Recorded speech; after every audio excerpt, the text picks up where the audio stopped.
Morning,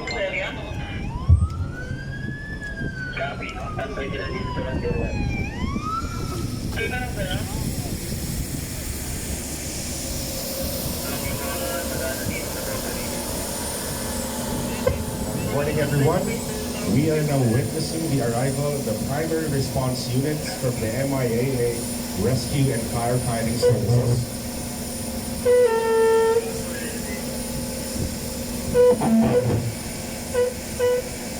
For the appreciation of our guests, the aircraft rescue and firefighting units shall initiate suppression. Insulated ice-thin the fuselage, the critical fire area to ensure survivable conditions within the aircraft and creating an access for safe evacuation for passengers still inside the aircraft.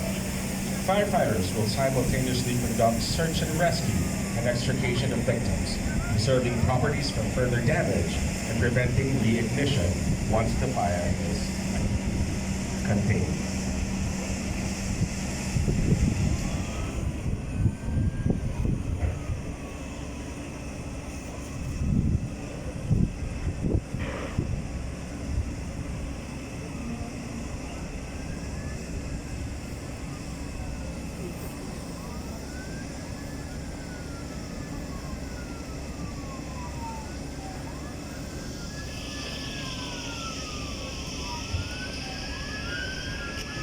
Full-scale emergency exercise, CRX 2023.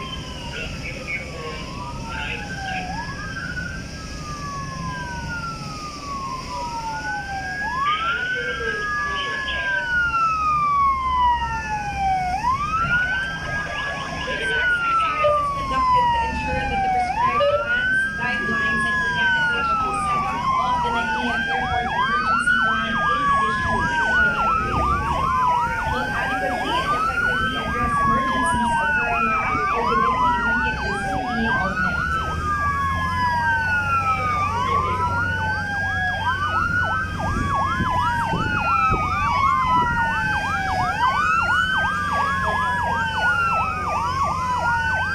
The scenario is a mass casualty event involving an aircraft with multiple casualties and fatalities. It is a beautiful Friday morning around 9 o'clock, August 4th, 2023. We have normal airport operations. The weather is sunny and hot, with wind speed between 5 to 8 knots. Forecasted thunderstorm in the afternoon and early evening over the NCR and a temperature of 34 degrees Celsius, with heat index reaching 40 degrees Celsius.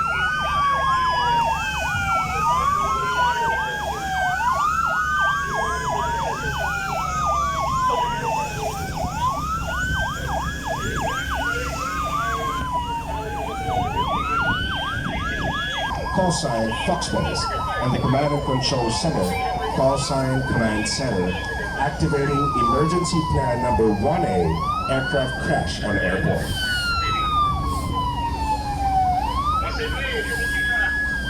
For the information of our guests, this is CRX flight number 000 Manila to Subic, an Airbus Air 319 aircraft with 76 passengers and 4 crew on a routine flight departing runway 31.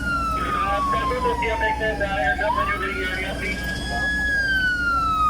Actually, the flight goes for the runway 121.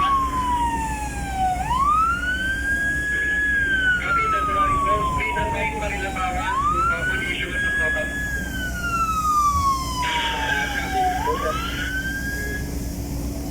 Ladies and gentlemen, immediately upon receipt of notification from the Manila Control Tower, our MIAA Rescue and Firefighting Division immediately dispatched Air FF fire trucks and personnel to the aircraft's location, transmitting all necessary information to responding ARFF personnel to effectively respond to the incident. For the information of our guests, the operational objective of the authority's rescue and firefighting services is to achieve a response time of 2 minutes and not to exceed 3 minutes to the end of each runway, as well as to any part of the aircraft movement area. This is to ensure and obtain survivable conditions during aircraft fire incidents prescribed under the International Civil Aviation Organization or ICAO and the CAAP Manual of Standards for Air Zones. Simultaneously, your Command and Control Center notifies the General Manager of the occurring situation. The GM, as the chairperson of the Crisis Management Committee, activates and convenes the committee and assumes as the incident commander. Secondary responding units and other members of the Airport Emergency Response Organization are also notified. Upon the response of the ARFF,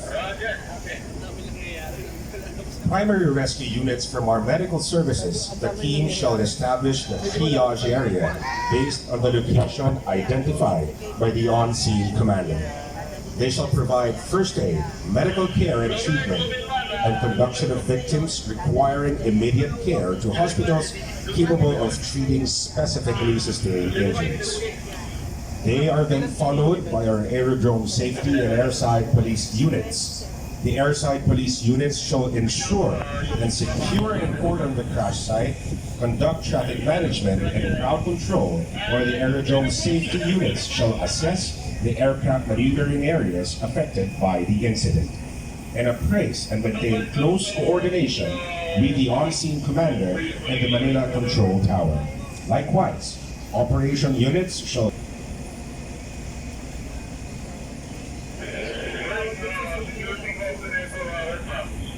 Casualties tagged as red or priority 1 who require immediate medical attention are immediately conducted and transported via land or air ambulances to the nearest hospital capable of providing medical care based on sustained injuries. Ambulatory victims tagged as green or priority 3 with minor injuries or walking wounded are transported to the designated survivor reception area. Please proceed to the command post. Airline representative is here. We request for manifest and also. Okay, proceeding to the area.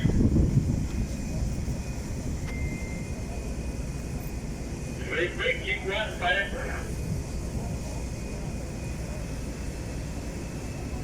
Tama. At the traffic station.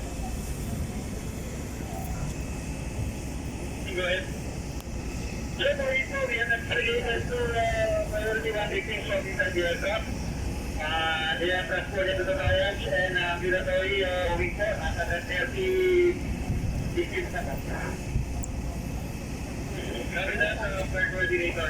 The safety of aircraft operating at the NAIA Aerodrome is of paramount importance. Maintaining direct coordination with the on-scene commander, aircraft and airline operator, and Roger. Safety 1 Bravo, please prepare landing area for the helipad. Prepare landing area for the helipad. Operations coordinator, Chief 1. Chief 1, this is medical coordinator. Medical coordinator, report status.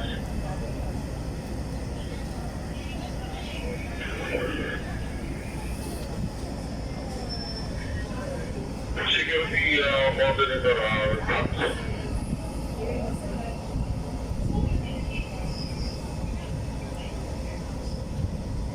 Security coordinator, report.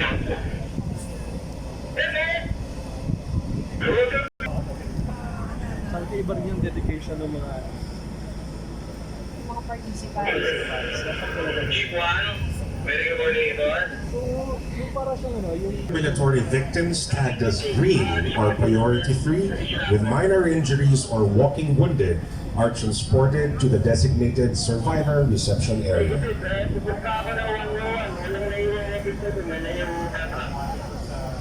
While casualties tagged as red or priority 1 who require immediate medical attention are immediately conducted and transported via land or air ambulances to the nearest hospital capable of providing medical care based on sustained injuries.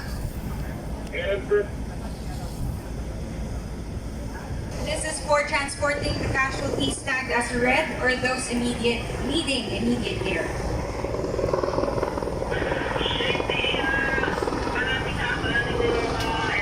You're seeing the arrival of the Philippine Air Force helicopter or air medevac here at the runway 31, which is for transporting the casualties tagged as red or those needing immediate care.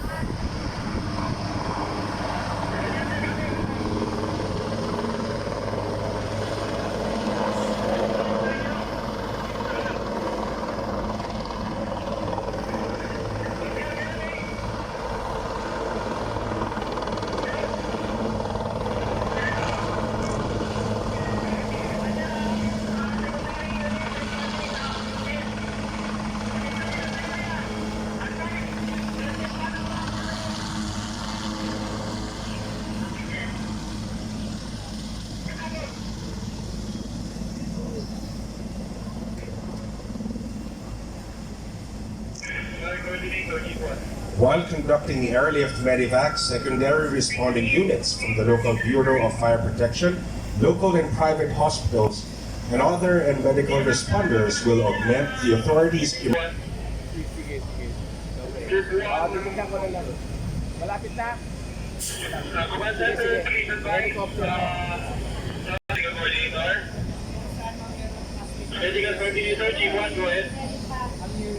Requesting dispatch of additional ambulances here. We have already been transporting Medevac here at the runway 31, which will be used for transporting the casualties tagged as red or those needing immediate care.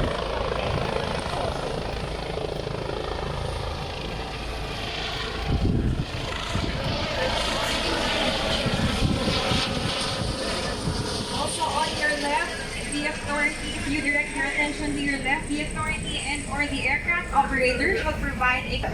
So for this incident, the survivor reception area is the transit lounge located at the Sector 3, Level 1 of Naian Terminal 3 since the airlines operate from the terminal. Please provide assistance to investigators. They will... Landing now is another air medevac courtesy of the Philippine Coast Guard.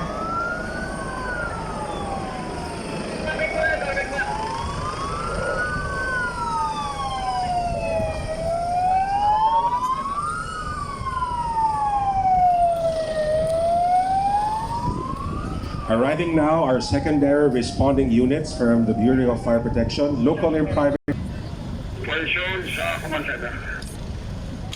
Ready, sir, copy.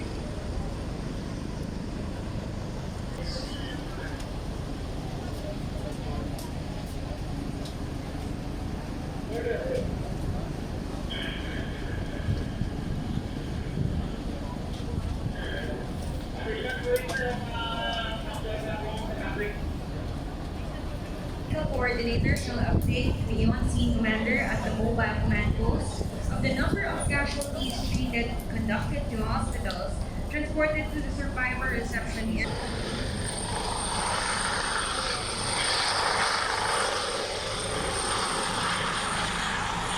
Family Assistance Center on your left. If you look at your left, the dedicated Family Assistance Center located at the SNS office, former Nayong.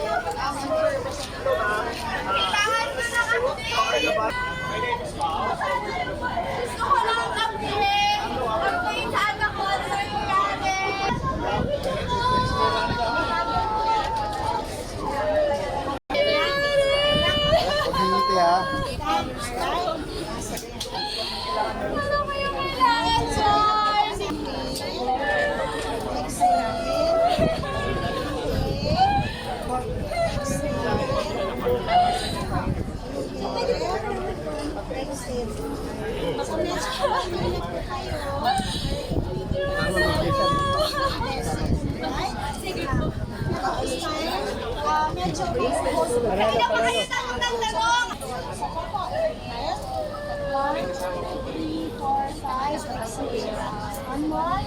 Inhale. Good, last one. Inhale. 2, 3, 4, 5, 6, 7. Units, except those performing medical treatment, shall line up and simultaneously conduct final search of the immediate vicinity of the crash site for possible victims.